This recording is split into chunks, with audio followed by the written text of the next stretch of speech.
Among the many images that you have no doubt seen this week is one of a man donning a Trump hat with a massive smile and giving a wave as he carries a lectern through the U.S. Capitol. The lectern is affixed with the seal of the Speaker of the United States House of Representatives. The primary image on the seal is that of an eagle, reminiscent, of course, of the American eagle on the Great Seal of the United States, a symbol of strength, beauty, and freedom, attributes that the founders of the United States hoped would characterize their new republic. As its perch, the eagle is situated upon the globe. Put together, eagle on top of the globe, it forms an image not only of strength, but world dominance, or at least a symbol of a country that sees itself as leading the way. Indeed, from the French Revolution until today, many have seen our southern neighbors as a nation to be emulated. This week, though, we saw a disgusting display, one that I hope will serve to inspire no one. It was while really looking at the picture of this man carrying the lectern that I recalled the eagle was not the only idea for what the seal should look like. Benjamin Franklin felt that the seal should show Moses with his rod lifted high and the Egyptian army drowning in the sea. Thomas Jefferson argued that the image should be a column of Israelites marching through the wilderness, led by God's pillars of cloud and fire. God's new Israel, as America was seen by many, and for some continues to be seen, if they look through biblical eyes. The story that we began reading today, the story of the Exodus, forms the major narrative of the Torah. From the radical monk Savonarola to John Calvin, from the Huguenots to Latin American liberation fighters, the story of the Exodus has been seen as the paradigm and the inspiration for many a political cause. Speaking to the first elected parliament of his protectorship, Oliver Cromwell, who led the Parliament of England's armies against King Charles I during the English Civil War, described the Exodus as, quote, the only parallel of God's dealing with us that I know in the world. The Exodus is a story of a people's movement from slavery to redemption, of progress from oppression to salvation. It is a story about us that has resonated worldwide.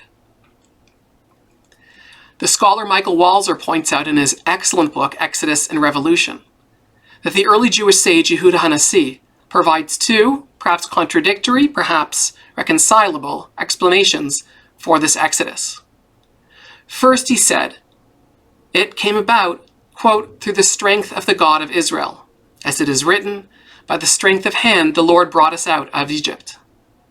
Yet provocatively, Yehuda Hanassi adds, there is another explanation. With an alertness of their own, Israel went out of Egypt.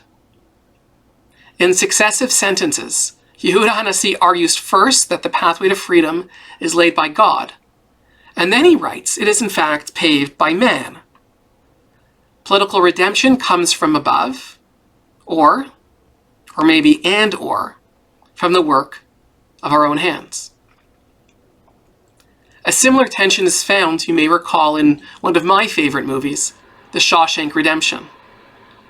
It is one which mixes spiritual and physical freedom, like the Exodus story itself, and is at the same time most definitely not Jewish. The prison warden gives his prisoner Andy Dufresne a Bible and tells him that salvation lies within.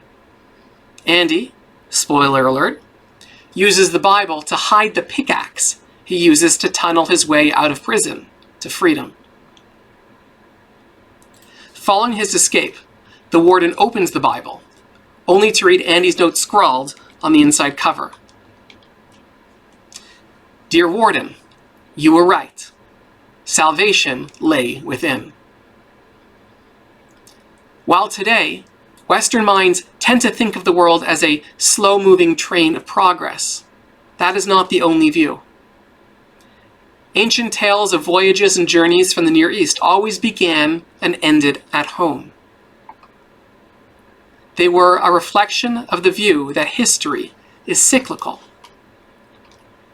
The Bible, though, sees the world differently. The Bible suggests that history isn't cyclical at all, but rather linear. We go from Egypt to Israel. Though, of course, Jacob's family did leave Canaan. When they left, they did so completely, to settle in Egypt. There is no one there to greet them when they finally arrive back home. The Exodus isn't so much a homecoming as a prison break. But the Bible seems to warn, though history may be linear, it nevertheless backslides. 10 times, mirroring the 10 plagues, the Israelites murmur against Moses in the wilderness. They desire to return to the flesh pots of Egypt. They struggle to continue forwards in their journey to Israel and freedom. Today's Haftarah is a further reminder that failure, physical and moral, leads to destruction, while better behavior will again bring about safety. Jeremiah points out that, quote, their transgressions are many and their backslidings have increased. It is easy, but not inevitable, to find ourselves back in Egypt. I trust that none of you condone the violence that we witnessed this week. I also pray that you have rejected the conspiracies that led to these acts of sedition. I imagine that the Jews in the crowd who stormed the Capitol, I can name at least 2 who did, and some others as well, may use the metaphor of Exodus for their own purposes.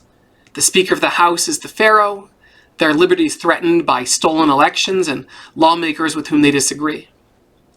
But such an interpretation is, of course, a perversion of the text and the millennia of Jewish commentary on it.